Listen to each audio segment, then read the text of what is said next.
So we are towards the end of Canto 3. Ashwapati has told something very important, something very significant, something what the poet says beyond time.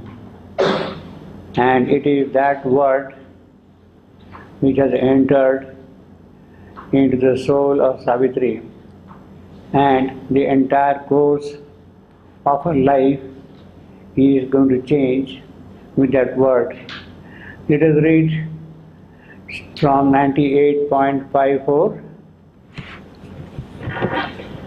Ashwapati is telling to his daughter, ascend from nature to divinity's heights, face the high gods, crowned with felicity, then meet a greater God, thyself beyond time. Thyself beyond time. That already speaks of the divine Savitri who has taken as Ashwapati's daughter, Savitri. Ashwapati is a yogi, and when he sees her, even in the human form, he knows that she is someone who has come from beyond time, from the timeless.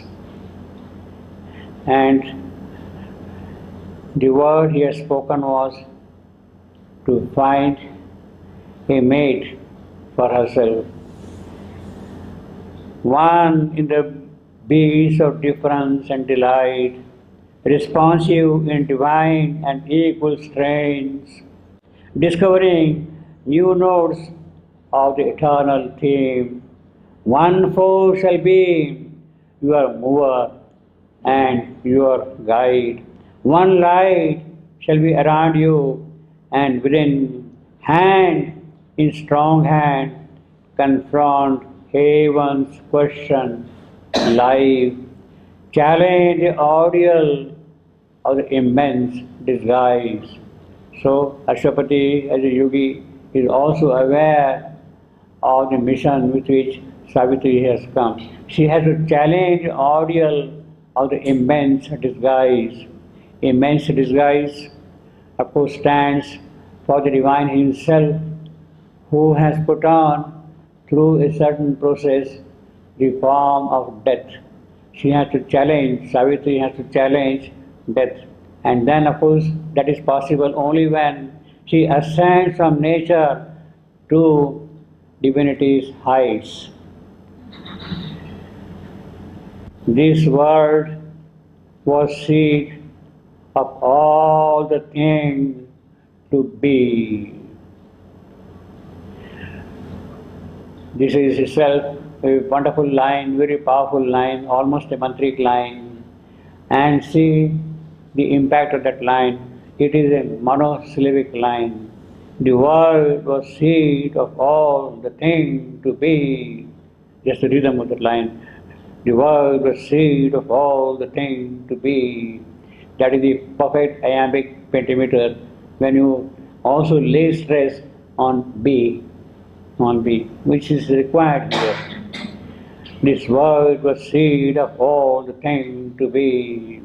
In fact, it is this word which is now going to be described in great detail as mantra, the power by which things can change. A hand from some greatness opened her heart's locked doors and showed the work for which her strength was born. That was the word spoken by Yogi Ashwapati. As when the mantra sings in yoga's ear, its message enters stirring the blind brain and keeps in the dim, ignorant cells this sound. The hearer understands a form of words and, musing on the index thought it holds, he strives to read it with laboring mind, but finds bright hints, not the embodied truth. Then, falling silent in himself to know, he meets the deeper listening of his soul. The world repeats itself in rhythmic strains. Thought, vision, feeling, sense, the body is the self as sees unalterably, and he endures an ecstasy and an immortal change. He feels a wideness and becomes a power.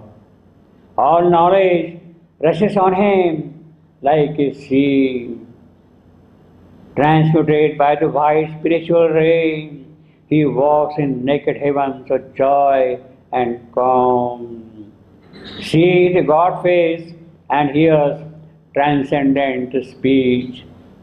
And equal greatness in her life was shown. We'll take this passage again in more detail, but let us continue the narrative. Accustomed scenes were now an ended play. What is the effect of that mantra, or the word which was spoken by Ashwapati to Savitri? That all that was sort of natural, common, usual, that whole accustomed scene has undergone a total difference now. It has changed totally. Accustomed scenes are now an ended play, moving in muse amid familiar powers. Touched by new magnitudes and fairy signs, she turned to vastnesses not yet her own. Already a change has taken place in Savitri. She has turned to vastnesses which she did not have until now. Allured her heart throbbed to unknown sweetnesses. The secrets of an unseen world were closed. Secrets of an unseen world were closed. Of course, the secrets of love, the secrets of life, the secrets of greater glory, the secrets of new life which is to be born here. The secrets of an unseen world were closed. Also, it means in the immediate context, unseen world, Savitri was living in the palace as a princess. She would not move out and go to the wide world and see different lands and different kingdoms and different places. So those secrets were now closed to Savitri. She would go and see all those lands and forests and trees and kingdoms. The morn went up into a smiling sky. Cast from its sapphire pinnacle of trance, day sank into the burning gold of eve. So that is the description of the whole day. Savitri must have heard this command, this instruction, this word from her father in the morning. And therefore the morn went up into a smiling sky. Suddenly the whole sky has become bright to her because she has to seek love.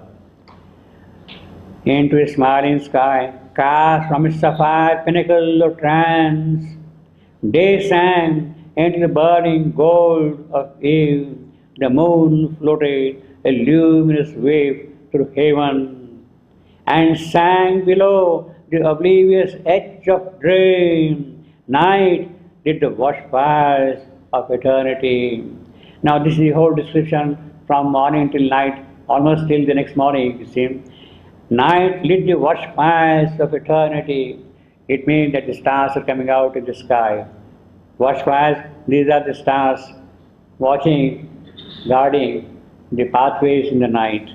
Night lit the watchfires of eternity.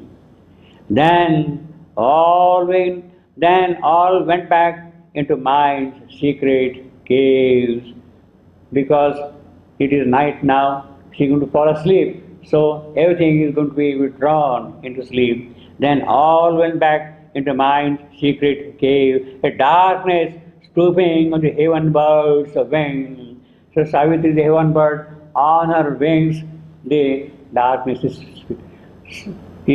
going to stoop, fall actually.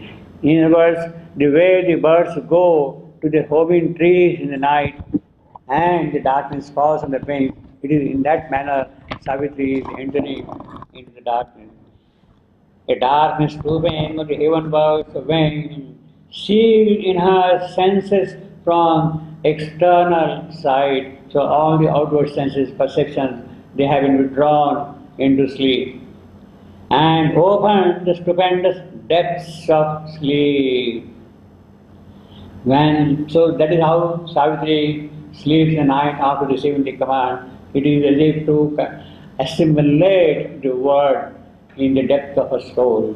It is to give time to gather the force which has been put by her father into it.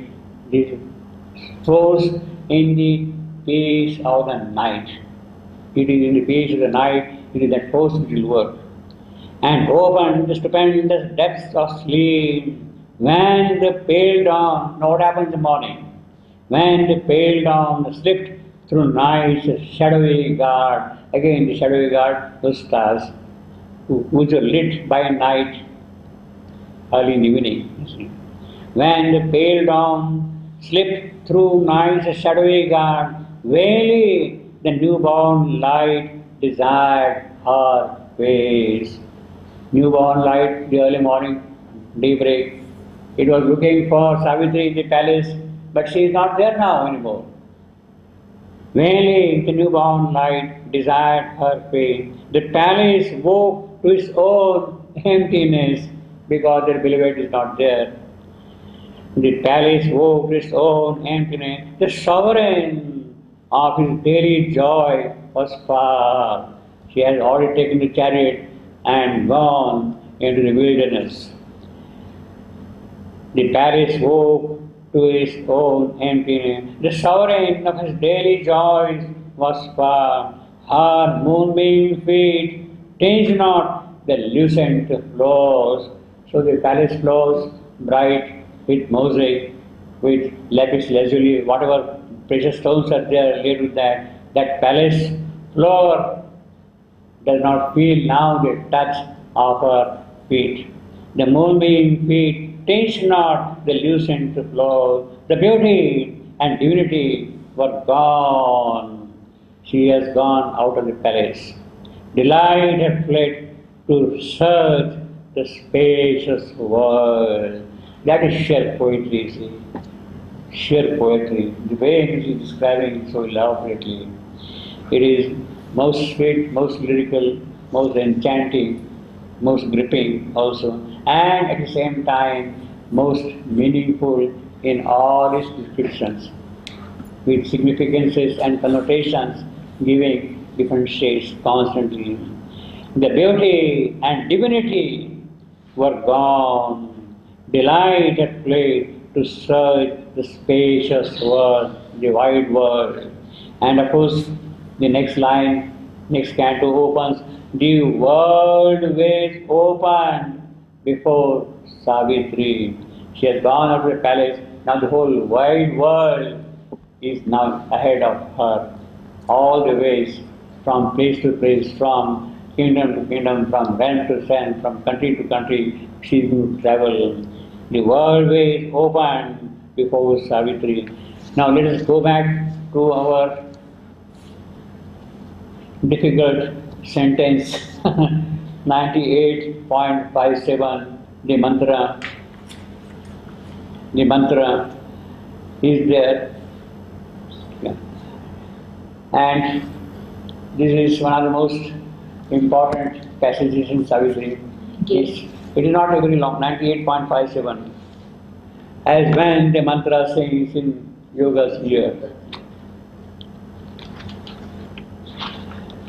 Now he gives you here in the form of a simile. The way in which the mantra sings in the ear of yoga. So it is not an ordinary ear, yoga's ear. It is an occult ear. In other words, it is that mantra is going to effectuate what it contains. It has the power, it has the force to bring into realization the power which it carries. That is the whole idea of the description. As when the mantra saying in yogas here. Now, there are a lot of things about mantra.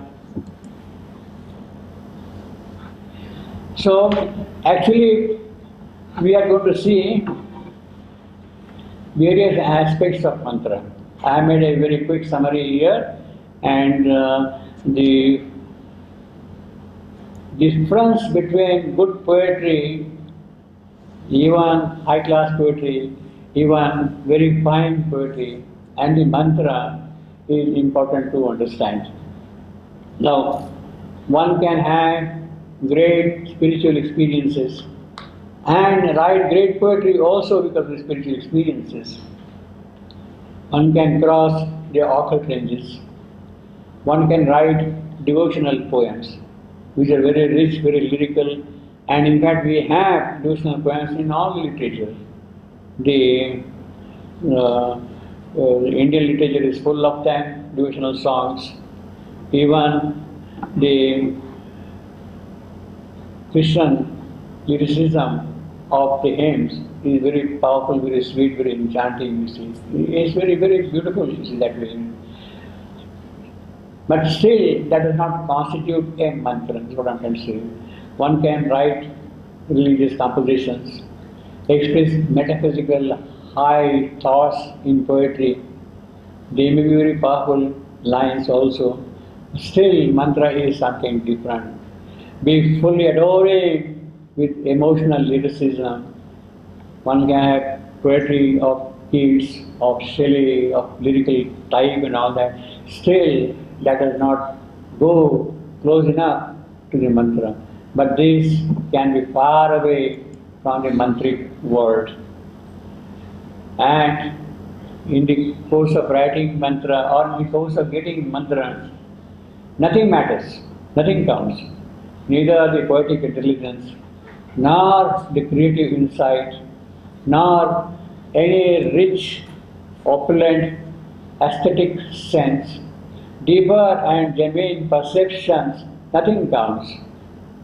Swift and luminous intuition of things, you can see certain things, but still they do not really convey mantra, you see.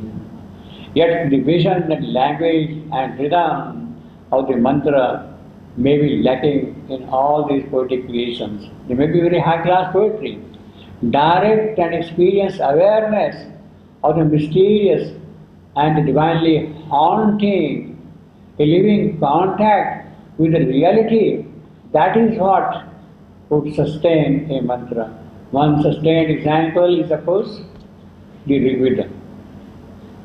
All those 10,000 hymns in the Rigveda, they are all mantric, full power, on a vast scale, and of course Savitri is there.